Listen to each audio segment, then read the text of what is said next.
మొదటి పాఠం ఏంటి? యేసు 2 పట్టణములను, ఒకటి నజరేతు, ఇంకొకటి కపెర్నహూము. అయితే ఈ సాయంకాల సమయంలో కూడా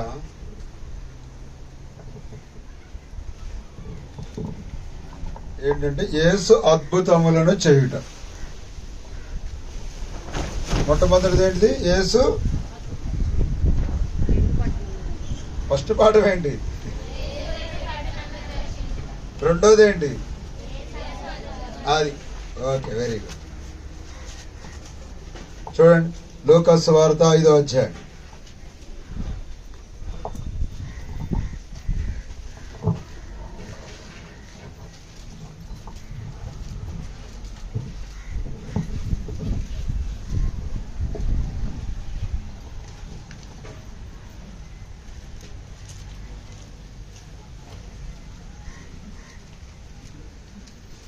లూకా సువార్త 5వ అధ్యాయము మొదటి నుండి 26 వచనాలు ఉన్నాయి. కానీ మనం కొన్ని వచనాలు మాత్రం చదువుకుందాం. ఒక 10 వచనాలు చదువుకుందాం. మార్చమని చదువుకుందాం. జన సమూహము దేవుని వాక్యము వినుచు ఆయన మీద పడుచుండగా ఆయన గెన్నే సరస్సు తీరమున నిలిచి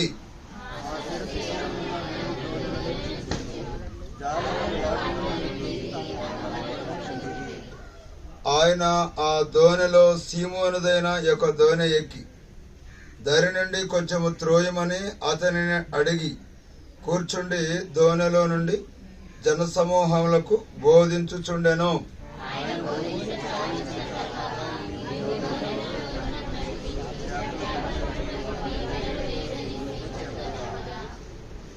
సీమోను, ఏలినవాడా, రాత్రి అంతయు మేము ప్రయాసపడితిమి గాని మాకేమీ దొరకలేదు.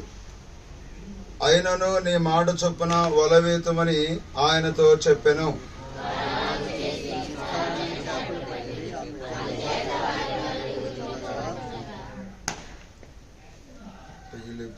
వారు వేరొక దోణిలోనున్న తమ పాలివారు వచ్చి తమకు సహాయము చేయవలనని వారికి సంజ్ఞలు చేసిరి. వారు వచ్చి 2 దోణులు మునుగునట్లు నింపిరి.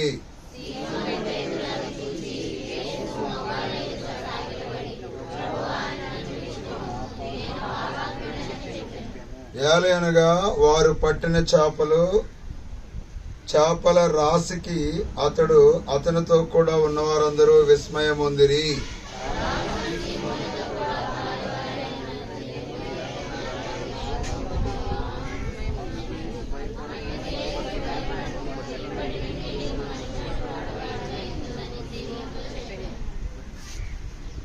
మరి ఒక మాట చదువుకుందాం.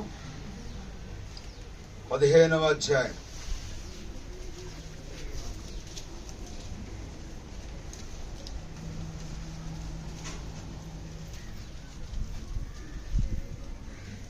క్షమించండి, 5వ అధ్యాయము 12వ వచనం. 12వ వచనం నుండి 16వ వచనం వరకు. ఆయన యొక్క పట్టణంలో ఉన్నప్పుడు ఇదిగో కుష్ఠరోగముతో నిండిన ఒక మనుష్యుడు ఉండెను. వాడు యేసుని చూచి సాగిలపడి, ప్రభువా, నీకు ఇష్టమైతే నన్ను శుద్ధినిగా చేయగలవని ఆయనను వేడుకొనెను.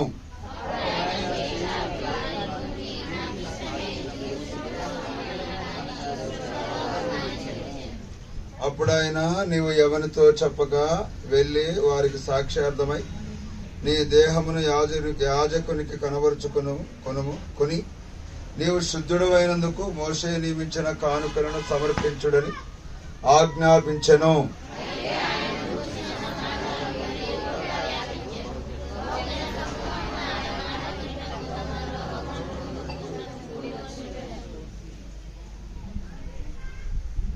ఆయన ప్రార్థన చేయుటకు అరణ్యములోనికి వెళ్ళెను. చాలు. దేవుడి వాక్య భాగంలో దీవించును గాక. దేవుని యొక్క వాక్య భాగంలో అక్కడే నిలబడాలంటే సరే, ఇది ఇందులో వచ్చినా రాకపోయినా ప్రాబ్లం లేదు. జాగ్రత్తగా దేవుని యొక్క మాటలు ఆలకిద్దాం. ఇక్కడ యేసుక్రీస్తు ప్రభు అద్భుతములు చేయటం. ఒక అద్భుతం ఏంటంటే సముద్రములో చేయబడినటువంటి అద్భుతము, సముద్రము మీద చేయబడినటువంటి అద్భుతము, సముద్రములో చేపలు పట్టే వారిలో చేయబడినటువంటి అద్భుతం. ఒకటేమో సముద్రం మీద చేయబడినటువంటి అద్భుతము. రెండవ అద్భుతం ఏంటంటే కుష్ఠరోగమును బాగు చేసేటటువంటి అద్భుతం. మొత్తానికి యేసు ప్రభు ఎలాంటి వాడు? అద్భుతములు చేయువాడు. యేసు ప్రభు గొప్పవాడు అనమాట. యేసు ప్రభు ఎవరి పట్ల గొప్ప కార్యాలు చేస్తాడు అని అంటే, ప్రాముఖ్యంగా ఆయనని ఎవరైతే నమ్మి విశ్వసిస్తారో వారి పట్ల యేసుక్రీస్తు ప్రభువారు అద్భుతములు చేయడానికి ఆయన శక్తివంతుడు అనమాట. కాబట్టి ఆయన నమ్మని వారి విషయాలు కూడా ఆయన చేయడానికి సమర్థుడు. కానీ ఆయన నమ్మిన వారు వాటిని గ్రహిస్తారు. ఎవరైతే ఆయన నమ్మరో వారు ఆ యొక్క అద్భుతములను ఏమాత్రం కూడా గ్రహించలేరు అనమాట. కాబట్టి ఈ యొక్క కంఠత వాక్యం కూడా ఒకసారి చూడండి, తర్వాత దేవుని యొక్క వాక్యంలోనికి మనం వెళ్దాము. లూకా సువార్త 18వ అధ్యాయము చదువుకోండి. తర్వాత మిమ్మల్ని అక్కడ కంఠత వాక్యం అడుగుతారు. 27వ వచనం.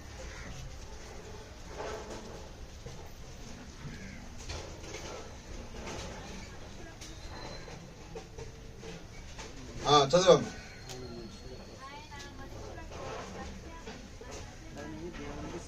దేవునికి సాధ్యములని చెప్పాను. 4వ అధ్యాయము 32వ వచనం.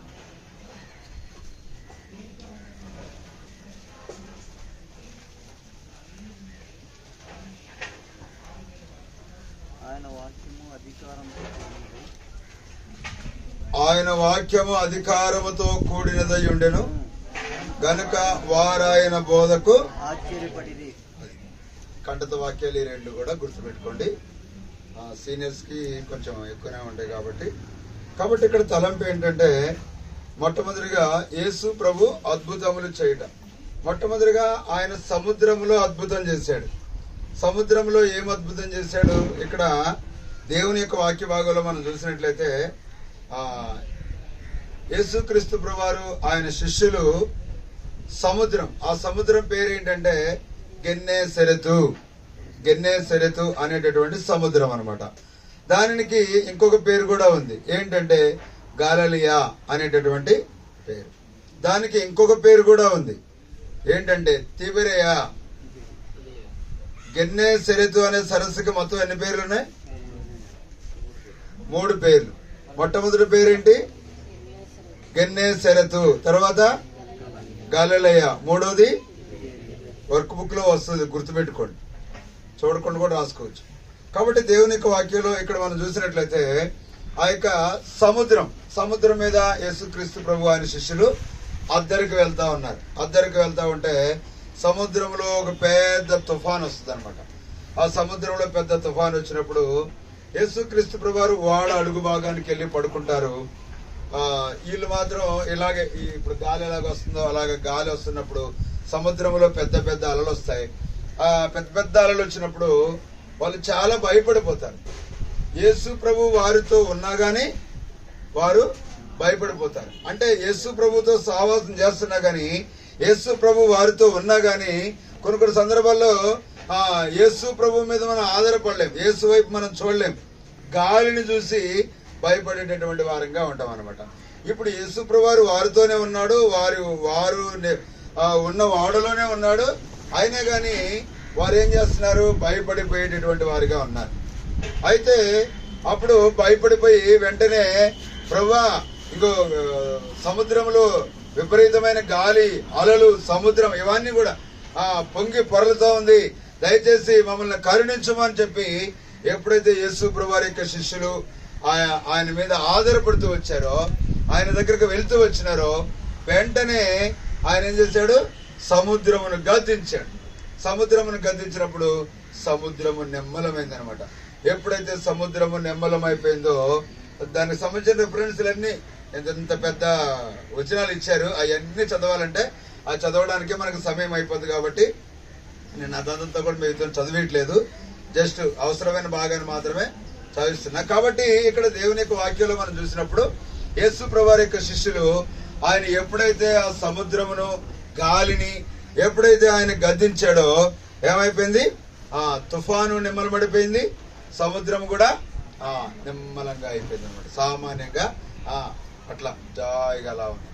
ఇక అలలు తుఫాను ఏమి లేకుండా అయిపోయింది. ఎప్పుడైతే యేసు ప్రభు ఆ మాట చెప్పారో వారు ఆయన మాటకు వాళ్ళంట ఆశ్చర్యపడిపోయారంట. కాబట్టి యేసు ప్రభు వారి యొక్క మాటకి ఎవరు లోబడ్డారు? సముద్రము లోబడింది, గాలి కూడా లోబడింది. తర్వాత తుఫాను కూడా వచ్చింది ఆ సముద్రం మీద. ఆ తుఫాను కూడా ఆయన మాటకు లోబడింది. అంటే దీన్ని బట్టి మనం అర్థం చేసుకోవాల్సినటువంటి ఒక విషయం ఏంటంటే ఆయనకి సృష్టి లోబడుతూ ఉంది అనేటటువంటి విషయాన్ని మనము గుర్తు చేసుకోవాలి. తర్వాత యేసుక్రీస్తు ప్రభువారు ఈ సముద్రం మీద చేయబడినటువంటి అద్భుతాల్లో ఇంకొకటి ఏంటంటే సముద్రంలో కూడా ఆయన అద్భుతం చేశాడు. సముద్రం మీదనే కాదు, ఆయన సముద్రంలో కూడా ఆయన అద్భుతములు చేయగలరు. ఇదే లూకాసు వార్త 5వ అధ్యాయం ఇందాక మనం చదువుకున్నటువంటి వచ్చిన భాగంలో మనం చూసినట్లయితే ఏం జరిగింది? ఆ రాత్రి అంతా కూడా యేసు ప్రభు శిష్యులు పేతురు, యోహాను వాళ్ళందరూ కూడా యేసు ప్రభు శిష్యులు చేపలు పట్టేదాని కొరకు వెళ్ళారు. చేపలు పట్టేదాని కొరకు వాళ్ళందరూ కూడా రాత్రి అంతా కూడా చేపలు పట్టారు. రాత్రి అంతా కూడా చేపలు పట్టినప్పుడు ఒక్క చేప కూడా వాళ్ళకి దొరకలేదు. పట్టలేదు కాదు, ఒక్క చేప కూడా వారికి దొరకలేదు. దొరకకపోయిన కారణాన్ని బట్టి వాళ్ళు చాలా నిరాశతో ఉన్నారు. ఏదైనా చూడండి, మనం కూడా ఏదైనా పని చేసేటప్పుడు ఆ పనిలో ఫెయిల్ అయిపోయినాం అనుకో చాలా తృప్తిగా ఉంటుంది కదా, ఉంటుందా? ఏముంటది? నిరాశ ఉంటుంది, చాలా బాధ ఉంటుంది, దుఃఖం, మనసులో ఎంతో వేదన ఉంటుంది అనమాట. ఆ వేదన వాళ్ళు కలిగినటువంటి వారిగా ఉన్నారు. ఆ సమయంలో యేసు ప్రభు అక్కడికి వచ్చి అడిగాడు అనమాట విషయాన్ని. చూద్దాం ఆ మాట ఒకసారి చూడండి.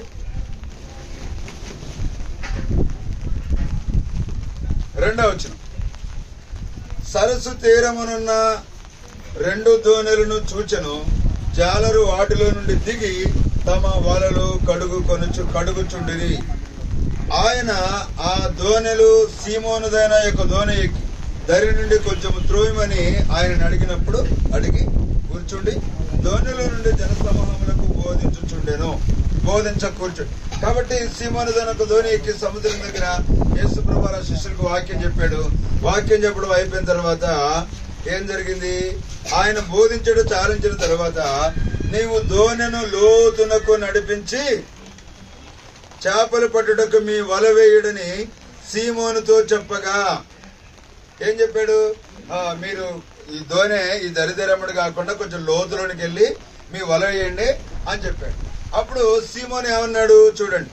సీమోన్, ఏలినవాడా, రాత్రి అంతయు మేము ప్రయాసపడితేమే కానీ మాకేమి రాత్రి అంతా ప్రయాసపడ్డారంట, ఒక్క చేప కూడా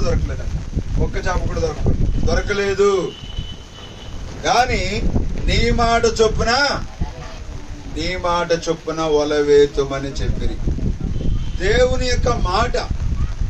చాలా సందర్భాల్లో మన ప్రయత్నాలు మనం చేస్తాం.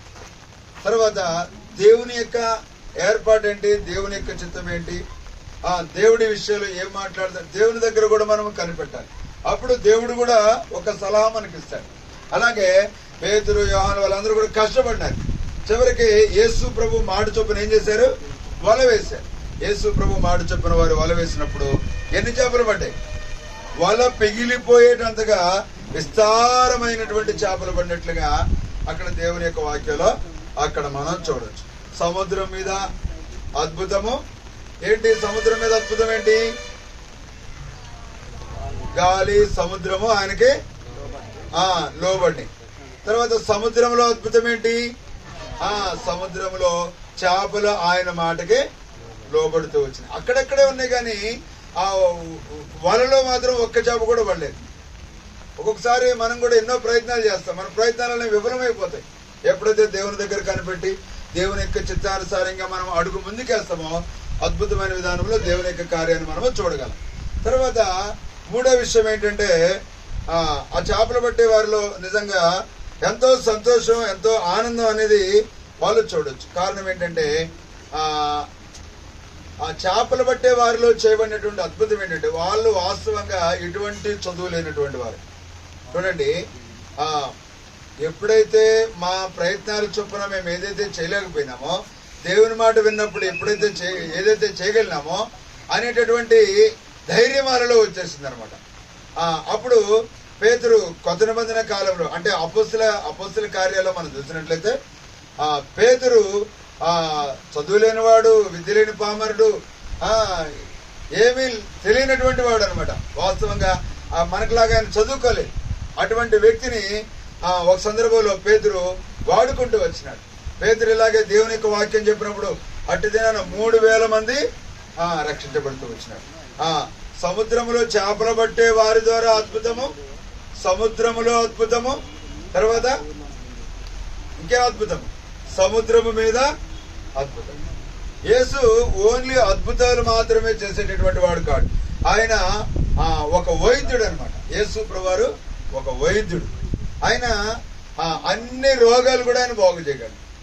ఇదే మత్తయి సువార్త 4వ అధ్యాయము 23, 24 వచ్చినాల్లో మనం చూసినట్లయితే అనేక సందర్భాల్లో ఆ మాటలు మనం చదువుతాం. ఎవరైనా చదువుతారా?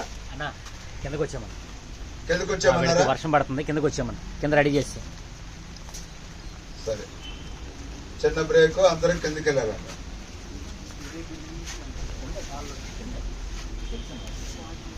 మరి ఇది కూడా సెట్ చేశారా? తీసుకెళ్దాం. ఇగో బాయ్స్ బాక్స్ లో ఉంటే తడిసిపోద్ది. ఆ బాక్స్ ఒకళ్ళు అది ఒకళ్ళు తీసుకోండి.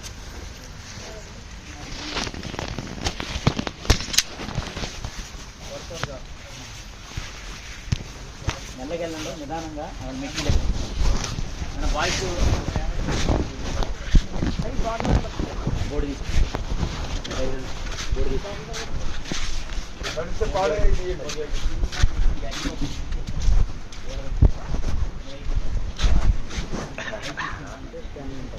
అంతే.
మంచిగా కొంచెం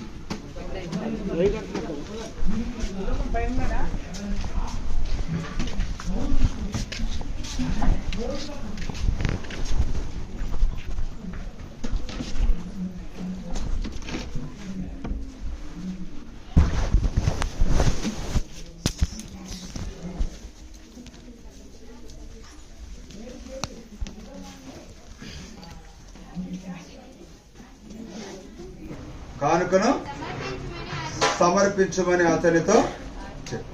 కాబట్టి ఎప్పుడైతే ఆ యొక్క వ్యక్తి వెళ్తా ఉన్నాడో వెళ్ళి నీ దేహాన్ని యాజకుని కనబరుచుకో, దేవుడిని నువ్వు బాగుపడిన తర్వాత నీ యొక్క కానుకని, ఆ యొక్క మోషే నియమించిన కానుకని యాజకునికి చెల్లించు, ఆ దేవునికి చెల్లించని చెప్పినప్పుడు అతడు వెళ్తున్నప్పుడే మార్గంలోనే శుద్ధుడైపోతూ వచ్చినాడు. కాబట్టి యేసు క్రీస్తు ప్రభు మాటను బట్టి అద్భుతమైనటువంటి విధానంలో ఆ యొక్క కుష్ఠరోగి స్వస్థపరచబడుతూ వచ్చాడు.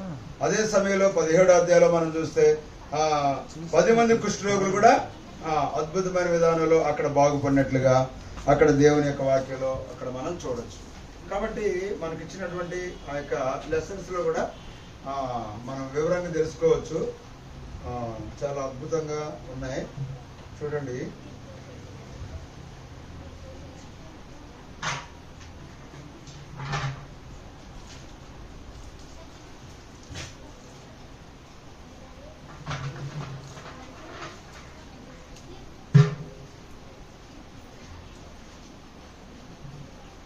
యేసుప్రభు వారి శిష్యులు ఏం చేశారు? ఆ యొక్క ఈ సముద్రం అన్నమాట, ఈ సముద్రం మీద వాళ్ళు ప్రయాణం చేసుకుంటూ వెళ్తా ఉన్నారు. సముద్రంలో తుఫాన్ వచ్చింది, గాలి వచ్చింది. అద్భుతమైన విధానంలో వాళ్ళు ఎంతగానో భయపడిపోయినటువంటి పరిస్థితి. కాబట్టి వాళ్ళు ఎంతగానో భయపడుతూ వచ్చారు. అయితే ఇది 5వ అధ్యాయంలో ధోనిలో నుండి కొంచెం త్రోయికి నెట్టి పక్కకు నెట్టి చెప్పమన్నప్పుడు, అప్పుడు పక్కకు నెట్టమన్నప్పుడు నెట్టినప్పుడు అక్కడ సముద్రంలో ఆ ఓడ మీద ఉండి అనేకులకి దేవుని యొక్క వాక్యాన్ని బోధించారు. బోధించిన తర్వాత ఇంకా వారు మీ దగ్గర ఏమైనా ఉందా అని అడిగినప్పుడు ఒక సందర్భంలో అడుగుతారు. వారు ఏమీ లేవయ్యా, రాత్రంతా కష్టపడ్డాము కానీ ఒక్క చేప కూడా పడలేదు అని చెప్పి అని అంటారండి. ఒక్క చేప కూడా పడలేదు అని అన్నప్పుడు ఖాళీ వల చూపిస్తున్నారు. ఆ వలలో వాళ్ళు కడిగేటటువంటి వారుగా ఉంటారు. అయితే ఆ సమయంలో వాళ్ళు ఏం చేస్తారంటే చాలా నిరాశలో నిస్పృహలో ఉండేటటువంటి వాడుగా ఉంటాడు. అప్పుడు యేసు ప్రభు ఈ ధోనిలో అలలు వస్తాయి, తుఫాన్ వస్తుంది, భయంకరమైనటువంటి పరిస్థితులు వస్తాయి. తర్వాత ఇక్కడేమో ధోని మీద నుండి వారికి ప్రకటిస్తూ ఉంటాడు. అదంతా కూడా యేసు ప్రభు చూసినప్పుడు ఇక్కడ ఏం చేస్తాడంటే గద్దిస్తాడు అనమాట. గద్దించినప్పుడు క్లైమ్డ్ అంటే అది నిమ్మలపరచడం అనుకుంటా. తెలుగులో ఎవరో నాకు ఇంగ్లీష్లో ఇచ్చారు, నాకు ఇంగ్లీష్ తెలియదు. ఓకే. అయితే అప్పుడు వాళ్ళు ఏం చేశారంటే చేపలు పట్టండి, నేను మాట చెప్తానని చెప్పి అని అన్నప్పుడు వాళ్ళు చేపల కోసం పేతుని పిలిచాడు. పేతుని పిలిచి కాళ్ళు అంటే పిలవడం అనమాట. పేతుని పిలిచాడు. పేతుని పిలిచి నా మాట చెప్పిన మీరు వలేయండి అని చెప్పినప్పుడు యేసు ప్రభు మాట చెప్పిన వాళ్ళు వలేస్తారు. యేసు ప్రభు మాట చెప్పిన వాళ్ళు వలేసినప్పుడు ఈ ఖాళీ వల ఏమైపోయిందంటే నిండిపోయింది అనమాట. ఇలాగా ఖాళీ వల కాబట్టి వాళ్ళంతో అద్భుతమైన విధానంలో దేవుని మాట విన్నప్పుడు, దేవుని యొక్క మాటకు విధేయత చూపించినప్పుడు ఈ ఖాళీ వల కాస్త అద్భుతమైన విధానంలో నిండిపోయినట్లుగా అక్కడ మనము చూడవచ్చు. అయితే అక్కడ యేసు ప్రభువు సముద్రంలో చేసినటువంటి అది ఒక అద్భుతం అన్నమాట. ఇది రెండోది ఏంటంటే యేసు క్రీస్తు ప్రభువు గ్రేట్ ఫిజిషియన్ అంట. అంటే ఏంటి చెప్పండి?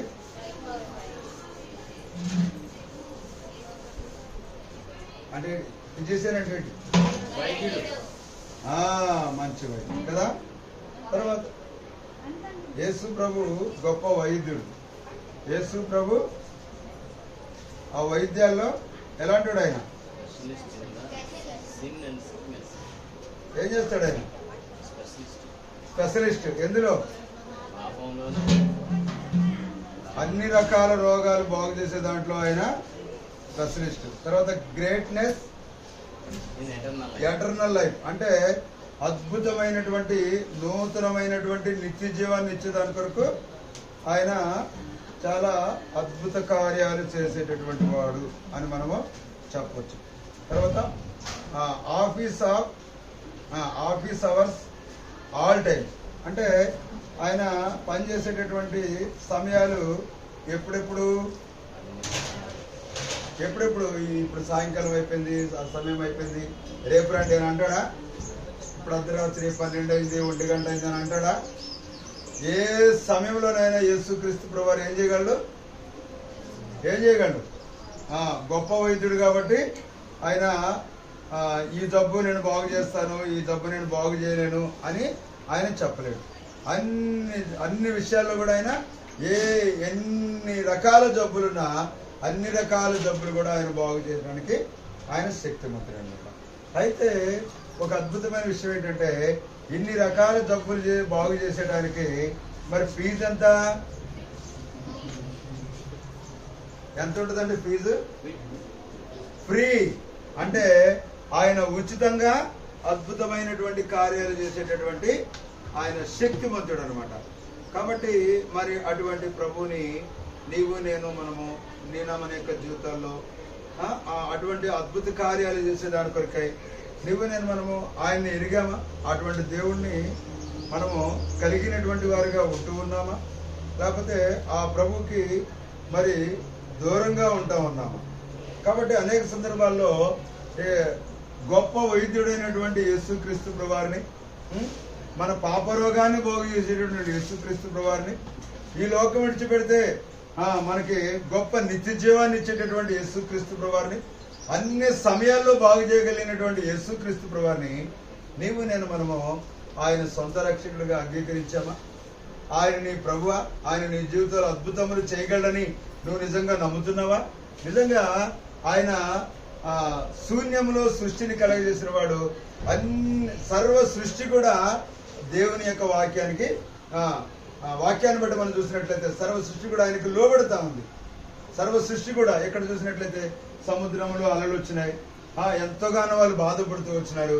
ఆయనప్పుడు కూడా యేసుక్రీస్తు వారు కేవలం మాట మాత్రం సెలవిచ్చినప్పుడు అవన్నీ కూడా అద్భుతమైన విధానంలో నిమ్మలం అయిపోయి ప్రశాంతమైనటువంటి వాతావరణాన్ని వాళ్ళు చూడగలుగుతూ వచ్చినారు. కాబట్టి యేసుక్రీస్తు ప్రభువారు సముద్రం మీద అద్భుతములు చేస్తాడు, సముద్రంలో అద్భుతాలు చేస్తాడు, నీలో నాలో మనలో. అంటే అదే సమయంలో పేతురు ద్వారా కూడా, ఆయన నమ్మిన వారి ద్వారా కూడా యేసుక్రీస్తు ప్రభువారు అద్భుతాలు చేయగలరు. ఆయన సముద్రం మీద, సముద్రంలో, నీలో నాలోనే కాకుండా ఆయన కూడా మన ద్వారా కంటే ఇక ఆయన కూడా ఎంతో అద్భుతమైనటువంటి కార్యాలు చేయగలిగినటువంటి శక్తివంతుడు అనమాట. ఆయనకు అసాధ్యమైనది ఈ లోకంలో ఏదీ లేదు. అటువంటి మనకి ఈ లోకంలో అనేకమైనటువంటి అసాధ్యమైనవిగా ఉంటాయి, కానీ దేవుడికి ఏది కూడా అసాధ్యం అనేది ఉండదనమాట. మనకి అసాధ్యము కానీ దేవునికి సమస్తమును సాధ్యమైనటువంటి మాటలో మనము చదువుకోవచ్చు.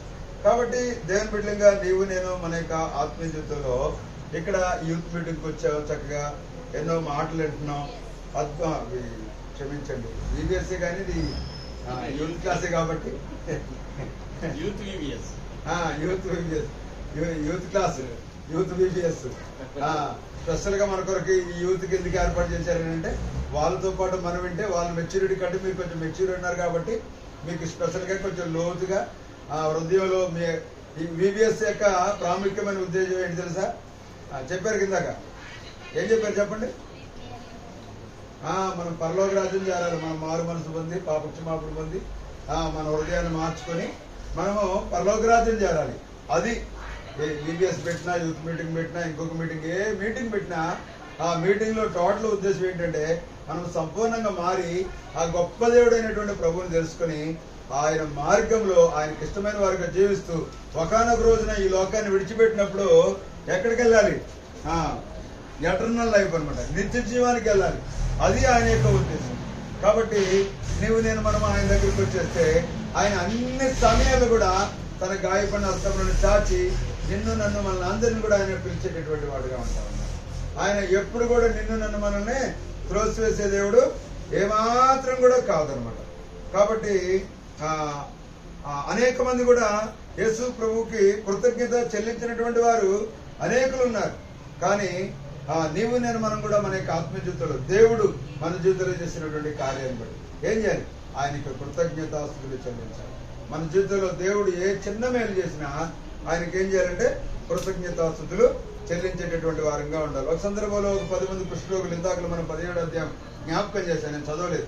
17వ అధ్యాయంలో మనం జ్ఞాపకం చేస్తే లూకా సువార్తలో అక్కడ 10 మంది కుష్ఠరోగులు ఉంటే వాళ్ళు కూడా వెళ్ళి మీ దేహాన్ని యాజకుని కనబరుచుకొని వెళ్తా ఉండగానే వాళ్ళు శుద్ధులవుతారు. 10 మందిలో 9 మంది ఈ లోకంలో ఇంతకుముందు నేను చేసిన పని, ఉద్యోగము, లేకపోతే నా కుటుంబము, నా పిల్లలు, నా ఆస్తిపాస్తులు, అంతస్తులు అనే వాటన్నిటిని గుర్తు చేసుకుని వెళ్ళిపోయారు.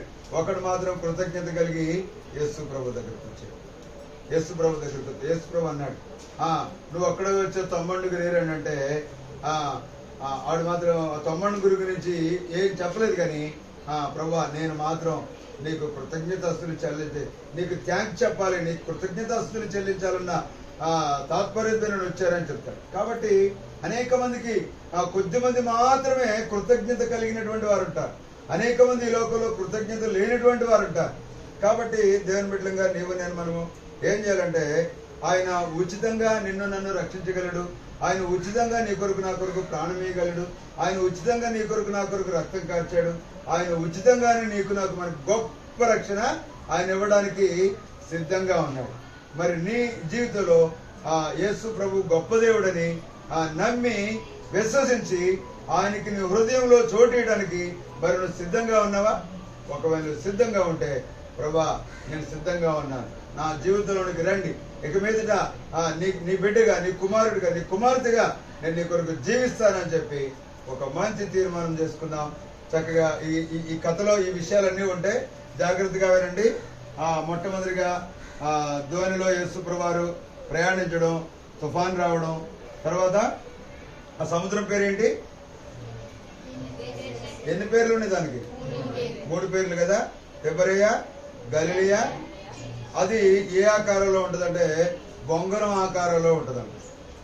దాని యొక్క ఆకారము బొంగరం ఆకారంలో ఉంటుందని చెప్పి బైబిల్ పండితులు చెప్తున్నారు. బైబిల్ ఆ మాట లేదనుకుంటా. అయితే ఇక బుక్లో ఉన్నటువంటి విషయం ఇది గుర్తుపెట్టుకోండి. కాబట్టి ఆ సముద్రానికి 3 పేర్లు ఉన్నాయి. కాబట్టి ఆ 3 పేర్లు అవి, అది బొంగరం ఆకారంలో ఉంటుంది. ఆ సముద్రంలో దేవుడు యేసు ప్రభువారు చేసినటువంటి 3 సూచక్రియలు. మొట్టమొదటిగా పేతురులో మారు మనసు తెప్పించాడు. తర్వాత సముద్రం మీద ఆ గాలిని, తుఫాను, సముద్రమును ఆపేశాడు. తర్వాత సముద్రంలో కూడా అవన్నీ కూడా చేశాడు. కాబట్టి నీ జీవితంలో, నా జీవితంలో, అందరి జీవితంలో కూడా చేయడానికి ఆయన సమర్థుడు. నువ్వే సూచిస్తే చాలు. ఆయన గొప్ప వైద్యుడు. నీ పాపము ఎంత గొప్ప రోగమైనా, ఎంత ఘోర పాపినైనా ఆయన క్షమించడానికి ఆయన సిద్ధంగా ఉన్నాడు. యేసు ప్రభువా నేను పాపిని, యేసు ప్రభువా నేను పాపిని, నా పాపాలు క్షమించు అని యేసు ప్రభు రక్తంలో, యేసు ప్రభు దగ్గర నీ పాపాలు ఒప్పుకుంటే ఆయన తన ప్రశస్తమైన రక్తం చేత నిన్ను కడిగి శుద్ధంగా చేస్తాడు. గుర్తుపెట్టుకోండి. ఈ మాట్లాడి కూడా మీ హృదయంలో గుర్తుపెట్టుకొని ఎక్కడి నుండి ఖాళీగా వెళ్లకుండా మీ హృదయంలో ఒక చిన్న తీర్మానం చేసుకోండి. చిన్న తీర్మానం, ప్రభా ఈ లోపల నువ్వు అద్భుతాలు చేసే దేవుడు, స్వస్థపరిచే దేవుడు, గొప్ప వైద్యుడు ప్రభా. నా జీవితంలో కూడా ఎన్నో జబ్బులు ఉన్నాయి, ఎన్నో రకాల పాపాలు ఉన్నాయి. ఆ పాపాలన్నింటినీ కూడా ఈ యొక్క ప్రశస్తమైన రక్తం చేత కడగండి, శుద్ధి చేయండి అని చెప్పి తీర్మానం చేసుకోండి. తప్పకుండా దేవుడు మిమ్మల్ని ప్రార్థన చేసుకోండి.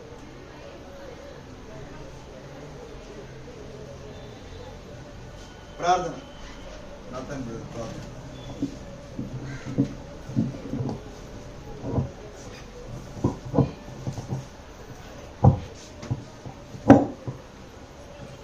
ప్రార్థన. కళ్ళు మూసుకొని మోకాళ్ళ మీదకి రండి.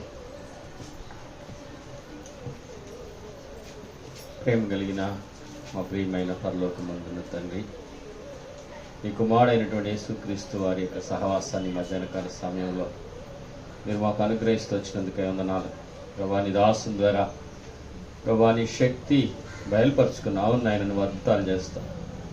నిజంగా అద్భుతకరుడు. నీ అధికారము గొప్పది. సమస్త సృష్టిలో ఉన్న వాటిని, మానవుల్ని ప్రభా ఈ లోకంలో మా కంటికి కనబడుతున్న ప్రతి అద్భుతాన్ని సృష్టించగలిగినావు. ప్రతి ఒక్కటి కూడా నీ మాటకు లోబడుతుంది నాయన. అయా నిజంగా పేతురు కూడా నీ మాటకు లోబడ్డప్పుడు అద్భుతాలు జరుగుతూ వచ్చాయి. అవును నాయన, నా జీవితంలో అద్భుతాలు చేసావు. ఇక్కడున్న యవనస్తుల జీవితాల్లో కూడా అద్భుతాలు చేసావు నాయన. ఇంకా ఎవరైతే నీ మాట వినటానికి ఇష్టపడట్లేదో, నీకు విధేయత చూపించడానికి ఇష్టపడట్లేదో, నీ యందు విశ్వాసం ఉంచడానికి ఇష్టపడట్లేదు, నీ అధికారాన్ని గుర్తించక ప్రవ్వా అదే తండ్రి జీవితంలో ప్రవ్వా నిరుపయోగకరంగా ఉంటున్నారేమో జ్ఞాపకం చేసుకోండి. వారి నిమిత్తమై ప్రభా నువ్వు సర్వాధికారి అని మరొకసారి బయలుపరుచుకున్నావు. నిజంగా ప్రభా బిడ్డలు పేతురు వలె మారు మనసు పొంది నీ మీద సంపూర్ణ విశ్వాసం ఉంచి చెప్పబడిన మాటల యందు ప్రభా లక్ష్యం ఉంచి ఆ విధంగా నీకు లోబడుచు వారి జీవితాల అద్భుతాలు చూసి ఆ అద్భుతకరుడైనటువంటి యేసును అనేకులకు ప్రకటించినట్లుగా కృప చూపించమని, ఈ ప్రయాసని పనిని దీవించమని వచ్చిన మా ప్రియులందరిని బట్టి కూడా వందనాలు ప్రభా. మరి బుక్స్ రాయటంలో కూడా మీరే సహాయపడుతురమ్మని యేసు ప్రభు వారి పరిశుద్ధమైన నామంలో స్తుతించి ప్రార్థిస్తున్నాం తండ్రి. ఆమేన్.